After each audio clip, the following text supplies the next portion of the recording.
Hi everyone, Cynthia here. So I just wanted to go over a couple Q&As that I get on a daily. So we're gonna go over some of our Xeomin Botox questions that I usually get. So Botox and Xeomin is a neuromodulator. What it does, it temporarily freezes the muscle. So when you squint or you raise your eyebrows or you smile, you see the crow's, the glabella, and the forehead. So what it does, it temporarily freezes that muscle. So when you do those faces, you don't see them anymore.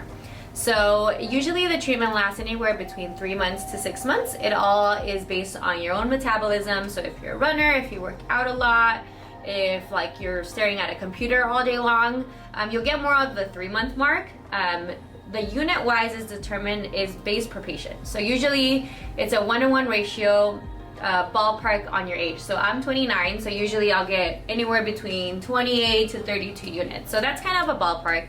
Obviously everyone's different, so that's kind of where I decide how many units you'll need, and it depends if you want like a full face treatment. So it could be, oh, I just want my glabella, I just want my forehead, or I just want my crow's feet. A lot of people opt out on the crow's feet because a lot of people don't have crow's feet. So it all is based on that.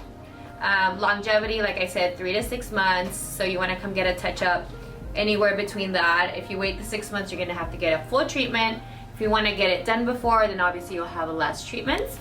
Downtime, anything, you could have a bruise depending if you're taking any blood thinners, if you drink coffee, if you had alcohol the night before.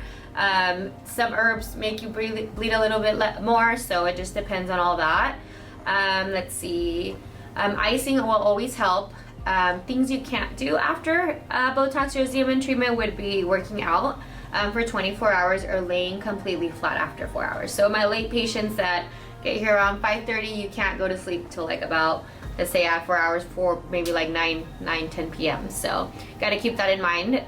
If you're gonna go to sleep right after, you could just move where the Botox was placed, and it just disperses more if you're laying completely flat. Places you can do your Botox, like I said, is your frown lines, which are usually the labor lines that people get, or the frown lines. Your forehead, so when you raise your eyebrows, you won't see any lines. Your crow's feet, so when you smile. You can get your bunny line, so when you lift your nose up.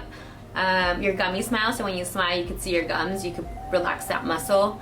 Where else? You could do your masseters, so if you have more of a square chiseled face, you can relax that muscle that's on your masseters, and it'll make you look more of a chiseled face.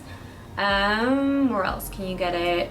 There's these facials you can do now, which is like a full face rejuvenation. It's called the glass facial, so you could do pretty much sprinkle of everywhere, and they'll just give you a full facial glow.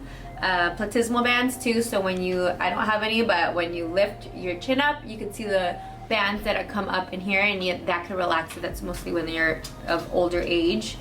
And last, your lip flip. So if you have a naturally curved lip, you can lift it up a little bit so that lip comes out without adding any filler. So that's usually most of the questions that I get with the Xeomin and the Botox.